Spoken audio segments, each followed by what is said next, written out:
Hey, what's going on everybody? My name is Philip. Welcome back to the PDResh channel for another track guide. And I'm going to do my absolute best to show you how to get around Indianapolis in the ARCA car today. Okay, so Indianapolis so far has been an absolute kick in the teeth for me. And I know it has been for a lot of other people. So apologies for this one being a little bit later, but I had a lot of things in my own driving to actually figure out, and then once I figured them out, I had to make sure I was able to actually do them. So I didn't want to bring the video out until I knew that I was better at the track.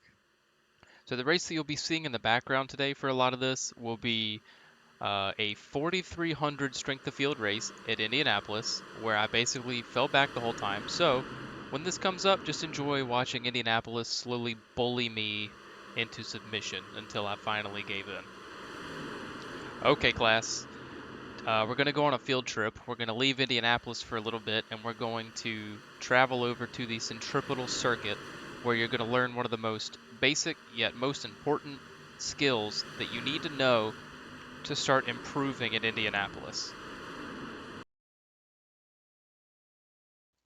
Doctors hate him. Learn how to control slip angle with this one simple trick. Look at this graph. We need to understand what tire slip angle is, and the rest of the video will make more sense. So tire slip is induced by cornering forces on a tire.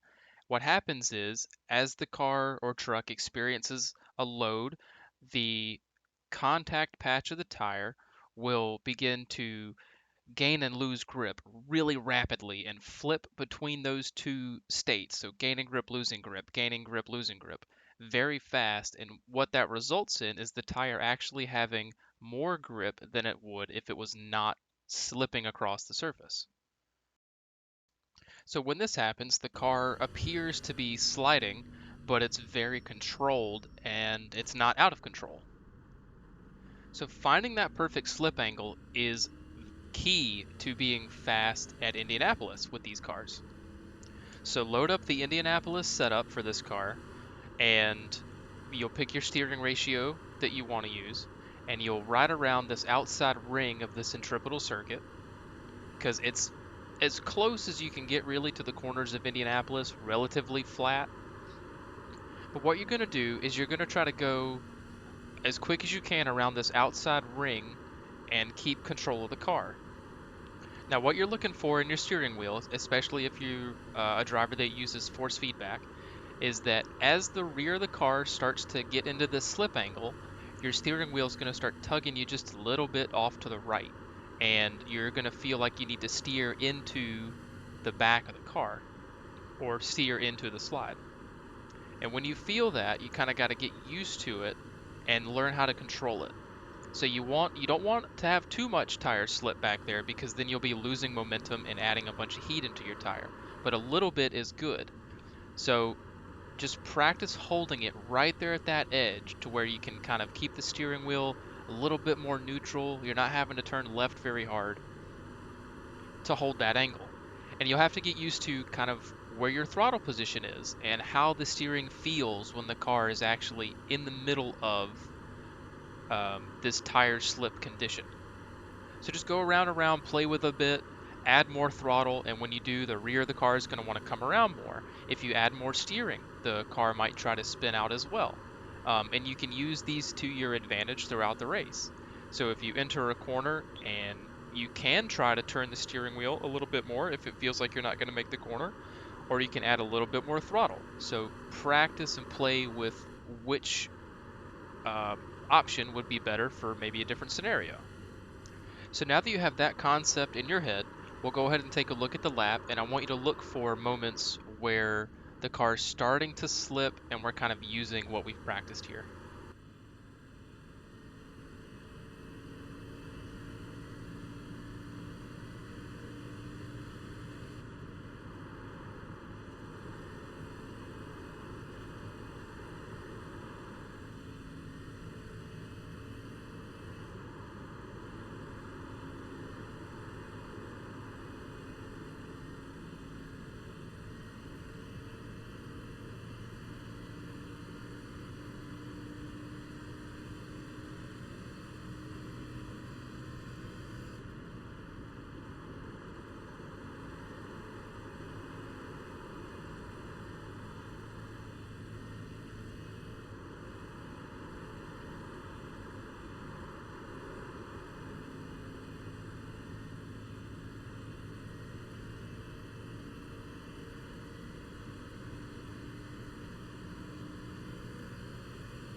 As we start our in-depth look, I didn't want to forget to mention a steering ratio of 14 or 16 to 1, higher tends to be better here, and a brake bias of 60% front so that you can set the car into the corner.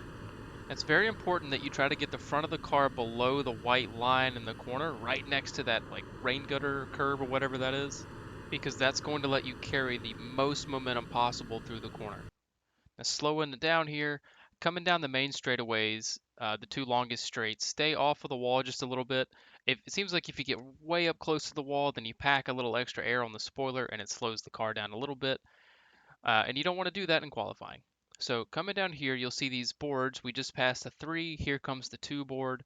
You'll go just past the 1 board and then get on the brakes with maybe 10% pressure or so, 20% pressure. And the car is going to feel like it doesn't really want to turn in until you get to mid corner.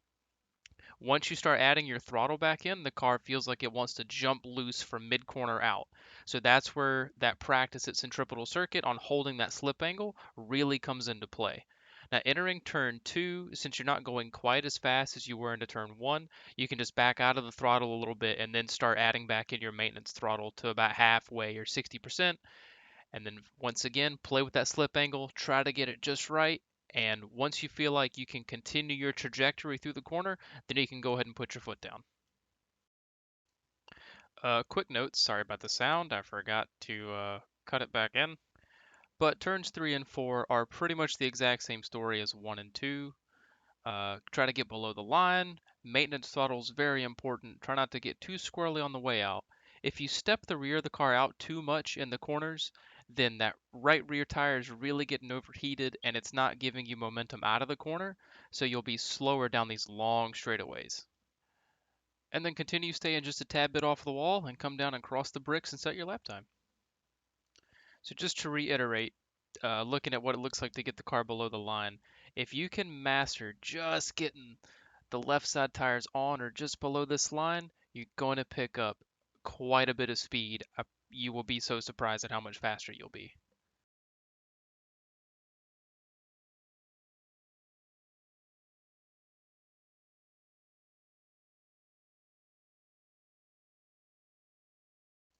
Okay, so I saved this till the end because I feel like it's important to build on everything else before we get to talking about race strategy and the track map itself. I'm sure most everybody knows Indy. We've got 2 very long straightaways and 2 shorter straightaways. It's always important to prioritize your corner exits, but the 2 corners that you really want to focus on are 2 and 4. They're the most important corners on the circuit, and the reason is they lead out to the longest straightaways on the circuit. Any lost momentum coming out of turn 2 and 4 will haunt your dreams for the next 15 to 20 seconds until you get to the next corner. So now that we know that our most important corners to focus on exit is 2 and 4, that kind of tells us you don't really want to go for a pass in or out of those corners unless you absolutely have to or you're 100% confident that you can get it done without losing any momentum. So your best passing opportunities are going to come in turns 1 and turns 3 because they lead on to the shortest straightaways on the track. Then any momentum lost fighting with another car for one corner won't be that detrimental to your lap time. So it's good to use the long straightaways to try to get next to a car or to set up your pass, and um, turns 1 and 3 can be used to actually get that pass completed or done. So that's pretty much all the tips I have. If you're struggling here, don't beat yourself up. This track is so incredibly difficult and way harder than what it seems. It's extremely precise, and you have to keep track of where you are, what corners would you benefit passing in versus not passing in, so you have to think a lot at this track. It's really hard track, so don't beat yourself up if you're struggling here. Just keep at it, keep practicing, and you'll get it. As always, I want to thank you all for being here for another track guide video. And as we near 300 subs, I've got to say thank you so much because it's cool to see this channel keep growing and so many people still here to watch the videos. So I really, really appreciate you all. I hope you found some more tricks for the track. Good luck with your race weeks. Let me know how things are going in the comments below. I'll talk to you all in the next video. Have a good night or day or whenever it is you're watching this video. Take care.